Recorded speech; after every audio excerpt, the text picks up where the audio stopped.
So he already knew what type of mattress I wanted. So I was blown away, and I asked him, how do you know this? He's a bit of an applied sociologist, right? He didn't go to university, anything like that. I think he was actually a Polish immigrant. But he knew something about the social bond, on the one hand, the American social bond, and something about sexuality and the place of sexuality within the American social bond. He knew that kind of intuitively, just based off of running this shop for a couple decades. I think it was 30 years, maybe 40 years he was running the shop. So what did he know? Well, he wanted to impress me first off, and he did. He knew based off of my age, ostensibly, what he could gather about my age. He knew what type of mattress I wanted to buy. And then he produced the following classification system. Said, young adults, they tend to prefer smaller mattresses. I have here circled twin XL, full double size. That seems to be the size that most young adults prefer to buy if you're, roughly your age. Why? Well, on the one hand, it's because these mattresses are more affordable. They're easier to, you don't have the budget of your parents and so on, so you want a less expensive mattress. Some of us are buying the mattresses in a box now and stuff like that, right? So you can't really afford the bigger mattresses. And here's my addition, or my interpretation. There are unconscious motivations for purchasing the sort of commodities that we purchase on the market. The sort of mattresses that we buy. We buy them unconsciously. It reveals something about our unconscious. So young adults prefer smaller mattress sizes, claimed the gentleman, because they spent a very long time within the prison cell of their parents' home.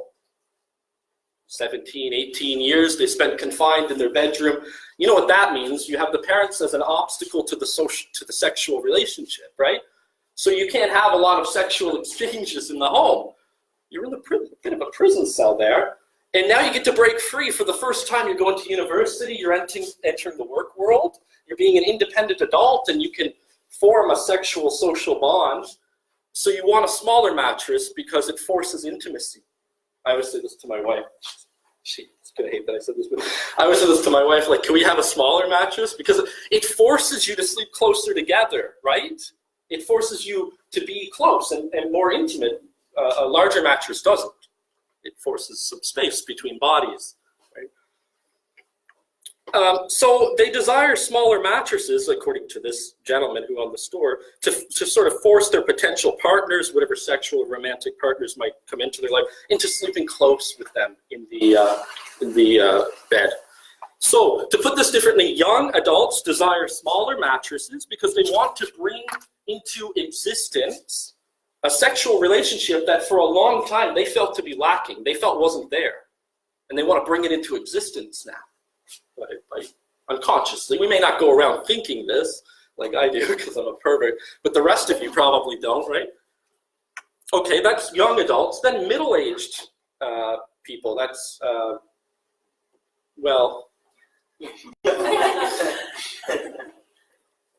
let's say late 40s, early 50s, around that age, okay, for middle-aged. They are purchasing larger mattresses. I circled here incidentally, queen, king-size mattresses, whatever. It's an ideal type. It doesn't have to be precise. Why? Well, something interesting is going on in the body at this time, or you're probably familiar with it. It's a pause in the sexual relationship. Menopause. The sexual relationship becomes paused because of menopause.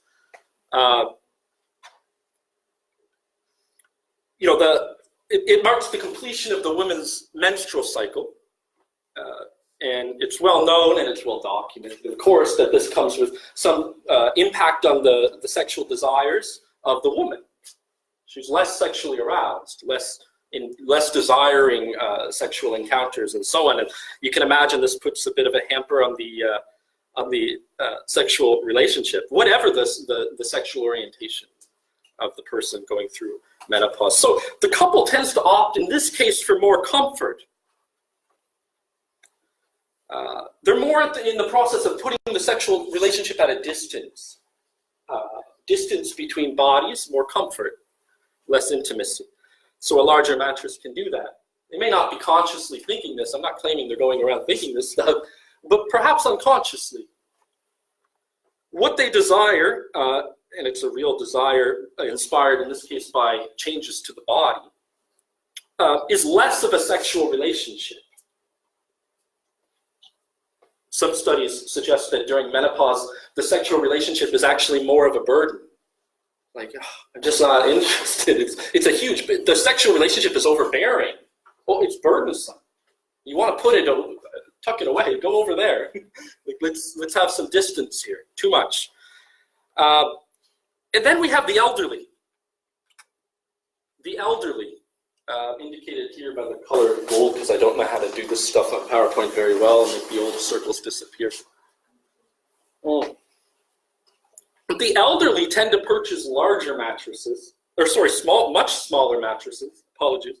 You know, what do I have here? Like, not crib. I don't know why I put it over here, but like twin size, twin XL, and so on.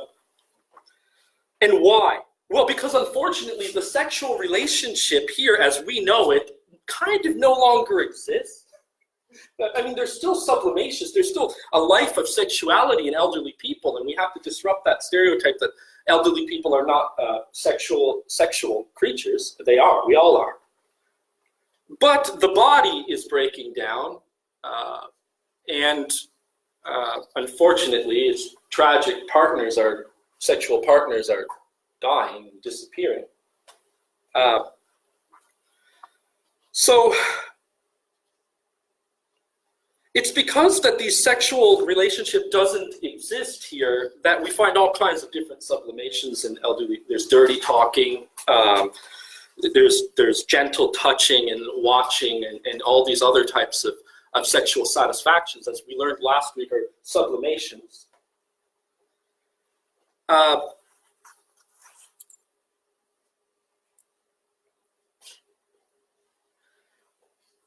But the sexual stimulation here is not principally genital. And so there's just natural, obvious mechanical reasons for wanting a smaller bed. You just want to kind of easily roll off the bed, and you don't want to roll once, twice, 3 times. You just want to like roll off the bed and just get up and face the day where the real sexual stimulations occur.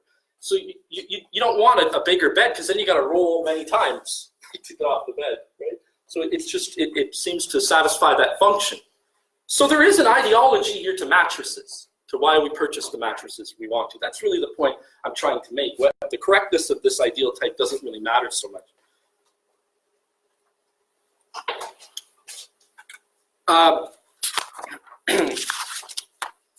So here we have a really basic classification system. It can easily be problematized, right? And I'll show you in a moment how. The point, though, is really that our unconscious sexuality structures our choices. It structures the sort of purchases that we make in a capitalist marketplace.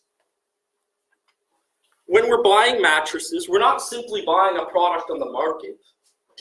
We're engaged in a choice-making exercise that's structured by unconscious motivations.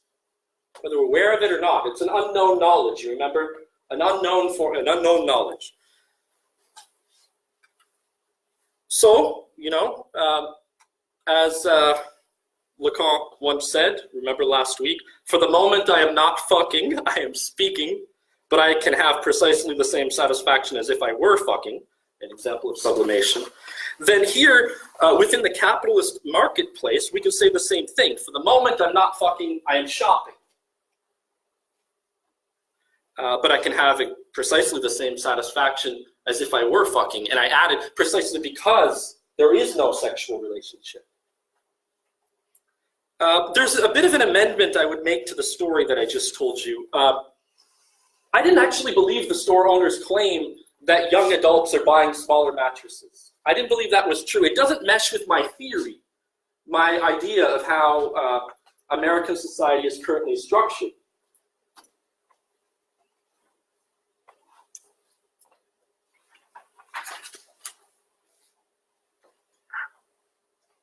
The implication would have been that the young adult today, that's you, right, unconsciously desires to be closer to your partners because you seem to have for such a long time not had your sexual desires fulfilled. You were lacking, sexually speaking, and now you want to overcome that. That's the implication in that theory. It's as if the young adult doesn't have enough sexual stimulation in his or her everyday life and therefore has to buy products to make up for it.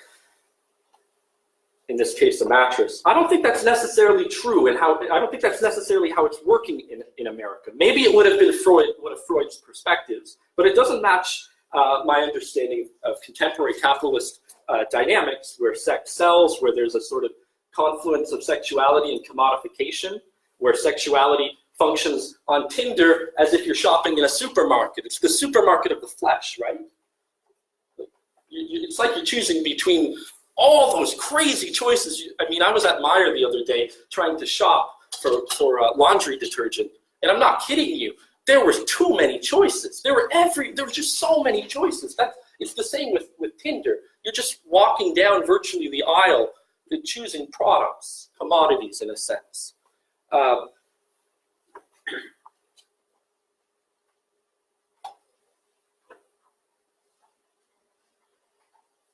So, okay, I didn't believe the gentleman's story about the sort of mattresses that young adults are purchasing today. So I did, some casual research. I think I posted an article on the history of mattresses on Blackboard for you to read, to show you that don't just take your mattresses for granted. It showed clear evidence of a trend among young adults toward wider mattresses, king-size mattresses, the California king-size mattress, for example. Not the twin size. Why? Well,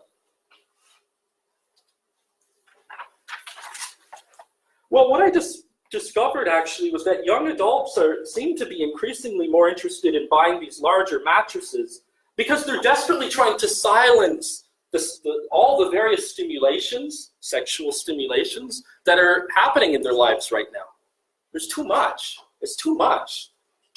They want to put it to rest.